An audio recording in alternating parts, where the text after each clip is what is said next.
बोलो। राधे राधे महाराज जी। मेरा नाम लक्ष्मण निषाद है। हम केवट है, नागपुर से आए हैं, छत्तीसगढ़ के रहने वाले हैं। महाराज जी मेरा एक सवाल था क्या रामचरितमानस में या 4 वेद 6 शास्त्र 18 पुराण में कहीं भी ये लिखा है क्या कि भगवान श्री राम जब वनवास गए तो केवट को मछली पकड़ने का वरदान दिया है क्या? ना, ऐसा तो मैंने कभी नहीं सुना। नहीं सुने तो हमारे छत्तीसगढ़ में जितने भी केवट है सब लोग यही जानते हैं कि भगवान श्री राम जब वनवास गए तो केवट को मेरा नाम लेना, जय श्री राम बोलना और एक बार जाल डालना तालाब में, दूसरी बार मत डालना, ऐसा बोले थे। हमें भी यही सिखाया गया है कि राम का नाम। तो राम बोल के आप जाल डालते हो तो मछली फंसती है?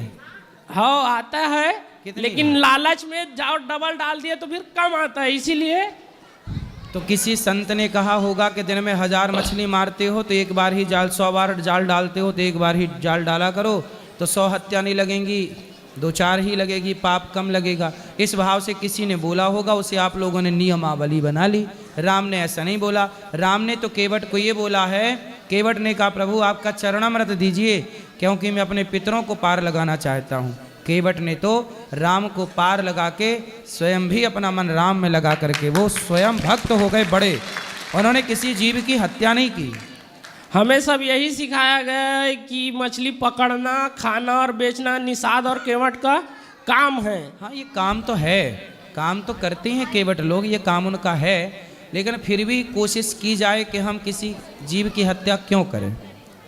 आपकी कथा सुन सुन के अपना हृदय ऐसा परिवर्तन हुआ कि भगवान की कृपा से पकड़ना भी छोड़ दिए, खाना भी छोड़ दिया और बेचना भी छोड़ दिए। फिर कैसे गुजारा होता है?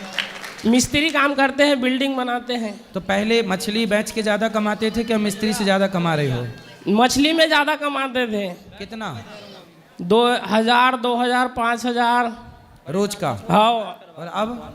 अभी वही 2-4 हजार हफ्ते का। और पहले हफ्ते का 2-4 हजार के रोज का? इतवार, बुधवार, शुक्रवार को 3-4 हजार रुपए हो जाते थे। मछली वाला? हाँ। 3 दिन, हफ्ते में 3 दिन? हाँ। तो मछली लोग रोज नहीं खाते क्या? नहीं, रोज नहीं खाते। अच्छा, तो केवल शुक्रवार को खाते हैं? इतवार, बुधवार और शुक्रवार। क्यों ऐसा? क्या पता, लोगों ने ऐसा नियम ही बना रखे इतवार, बुधवार, शुक्रवार को खाने का। रोज नहीं खाते? सोमवार को शंकर भगवान का दिन समझते, मंगल को हनुमान जी का, बुधवार को खाते हैं, गुरुवार, शुक्रवार को, शनिवार को नहीं खाते हैं। आप कब खाते थे? आप भी सोमवार? हम साल के 365 दिन खाते थे, कभी नहीं छोड़ते थे, क्योंकि हम ज्ञान नहीं था, आपकी कथा नहीं सुनते थे। हमको ये सब यही सिखाया गया था ना कि हमारा काम पकड़ना, खाना, बेचना है, तो वही करते थे। कितने तरह की मछली होती है पानी में? हमको तो पता नहीं, आप बताओ। कई प्रकार की मछली होती है, बहुत अनगिनत मछलियों के कई प्रकार हैं। हो। अच्छा, तो बाजार में सबसे ज़्यादा कौन सी मछली बिकती है? जो सस्ती रहती है वो जल्दी बिकती है और ज़्यादा बिकती है। तो कितने रुपए किलो मछली बिकती है? मछली देख देख के 50 रुपये किलो, 100 रुपये किलो, 200 रुपये किलो, 500 रुपये किलो, 1000 रुपये किलो वाली भी मछली रहती है। तो 1000 किलो वाली कैसी होती है? वो एक लाल कलर की रहती है, जब वो कांटा मारती तो तबीयत खराब हो जाता है, बुखार पकड़ लेता है। फिर भी लोग उसको खाते हैं? फिर भी लोग खाते हैं, विटामिन रहता है बोलते हैं।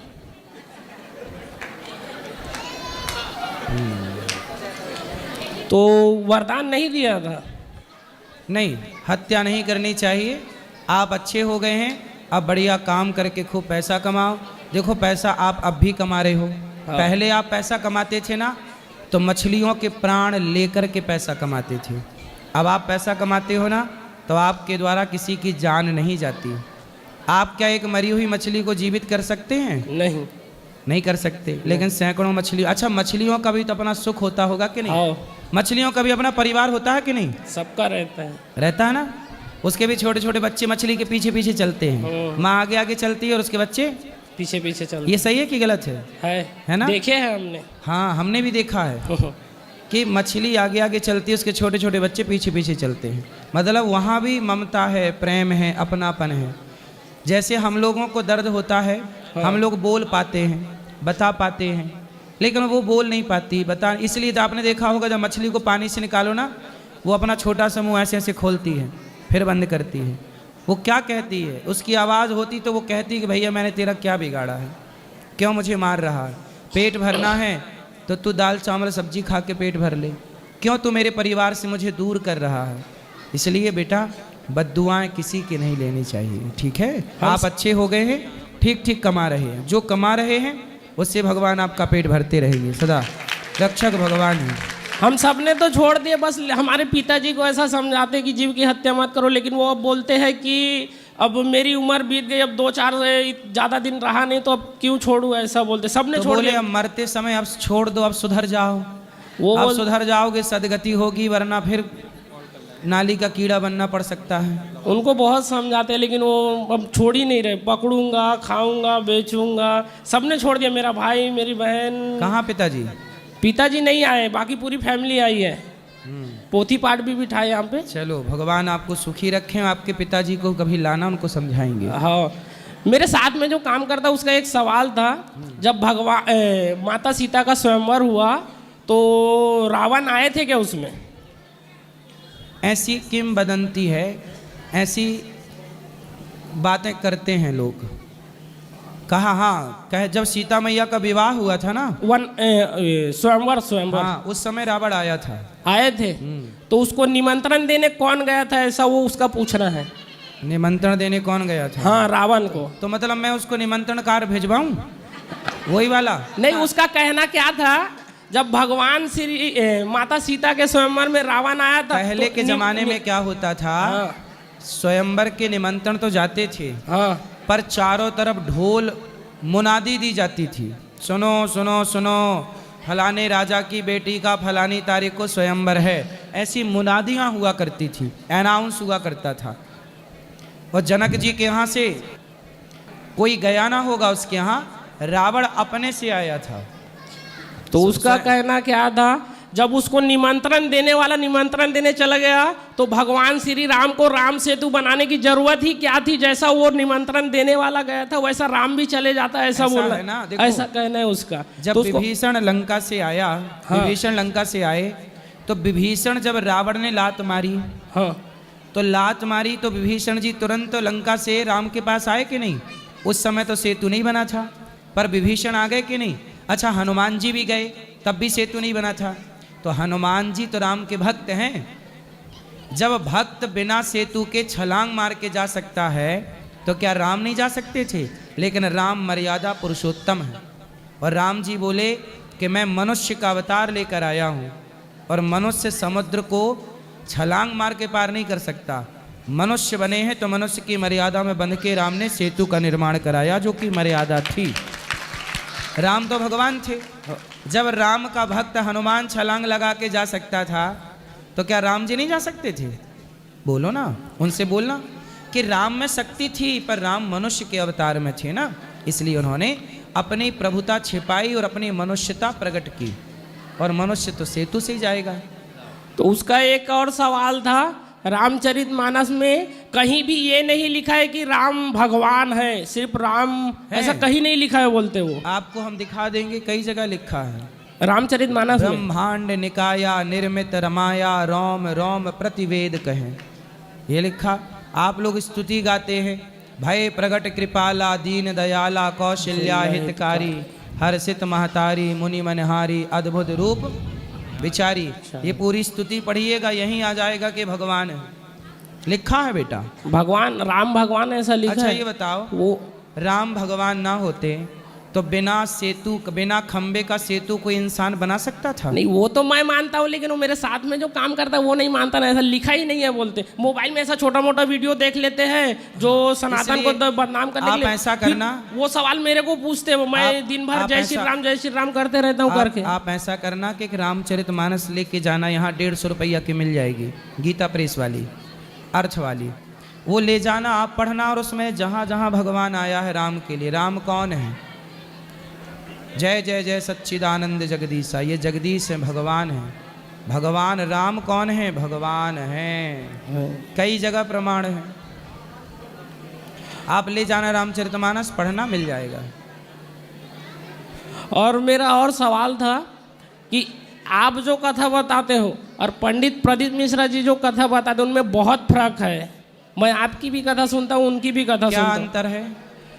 जैसा भक्त प्रहलाद को आपने कहा कि होलिका लेके बैठी होली में और वो जल गई और प्रहलाद नहीं जला, तो पंडित प्रदीप मिश्रा जी क्या कहते हैं, कोई बुआ अपने भतीजे को नहीं जलाती बोलते, और उसके पास एक चादर थी बोले वरदान वाला, और वो खुद ना ओढ़ते हुए मेरा भतीजा जल जाएगा करके अपने भतीजा को बचाने के चक्कर में खुद जल गए, ऐसा बोलते पंडित प्रदीप मिश्रा जी। तो आप सही बोलते हैं कि वो सही बोलते हैं? ऐसा है कि आपको यदि इस तरह से संदेह हो तो आपको एक बार पढ़ लेना चाहिए।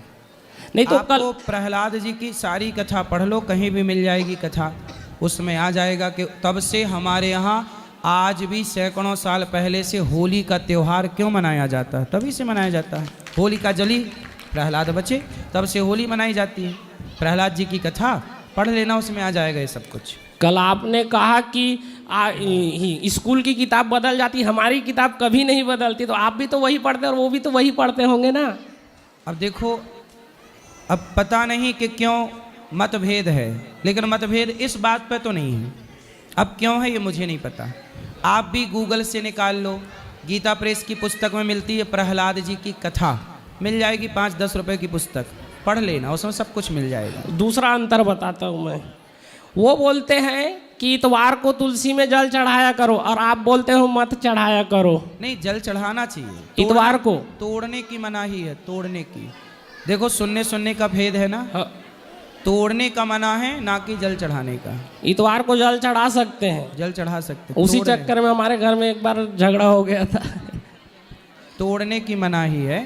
और पूरा कई बार क्या है ना, श्रोताओं के सुनने में भी कई बार भेद हो जाता है, सुनने में भी कई बार सामने वाला समझाना कुछ चाहता है, आपने समझ कुछ लिया, कई बार मतभेद हो जाता है। और तीसरा अंतर है, आप बोलते को सूर्य में जब जल चढ़ाते हैं तो पैर में छींटे नहीं आना चाहिए, वो बोलते हैं कि कुछ नहीं होता छींटे भी आए तो। देखो, जो हम भगवान को अर्पण कर रहे हैं, तो भगवान को अर्पण की हुई वस्तु तो प्रसाद हो गई ना, हो गई कि नहीं? और वो प्रसाद हमारे पाँव में आएंगे तो क्या सही है? नहीं। इसलिए सब चीज़ें ना ये भाव की दृष्टि से बोली जाती हैं, इन्हें भाव की दृष्टि से समझना चाहिए। और एक अंतर और है, आप बोलते हो कि भगवान श्रीमन नारायण आए पहले, फिर उनके उसमें से कमल निकला, फिर ब्रह्मा जी आए, फिर दोनों ने मिलके शंकर भगवान को बनाए। और वो बोलते हैं कि शंकर भगवान सबके पिता है, नारायण और ब्रह्मा जी उनके बेटे हैं, ऐसा बोलते हैं वो, और आप नारायण को पिता बताते हो। सुनो, वो बात भी सही है, ये बात भी सही है, इसे कहते हैं कल्प भेद। वो बताते हैं शिव पुराण।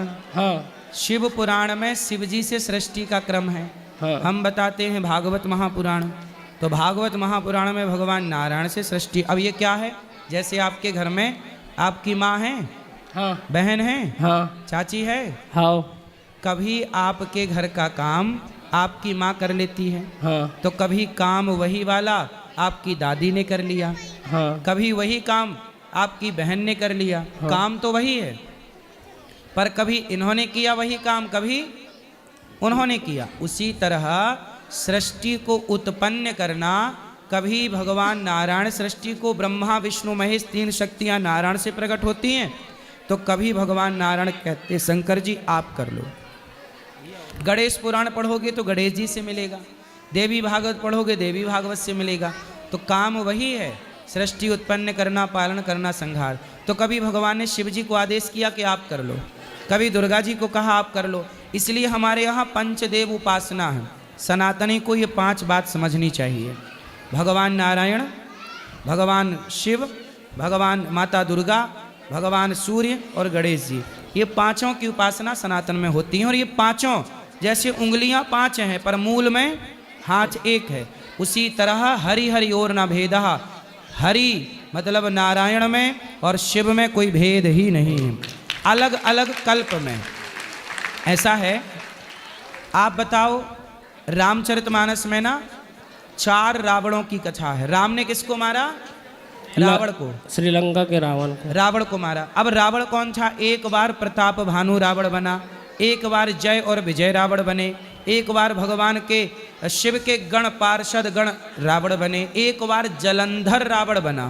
ये 4 रावणों की कथा तो भागवत जी में है। अब ये बताइए कि इन 4 रावणों को राम जी ने किसी कल्प में, कल्प जानते हो क्या कहते हैं? एक ब्रह्मा जी के एक दिन को एक कल्प कहते हैं। एक दिन मतलब ब्रह्मा जी का एक दिन इतना बड़ा होता है कि ब्रह्मा जी के एक दिन में 1000 बार चतुर्युग बीत जाते हैं।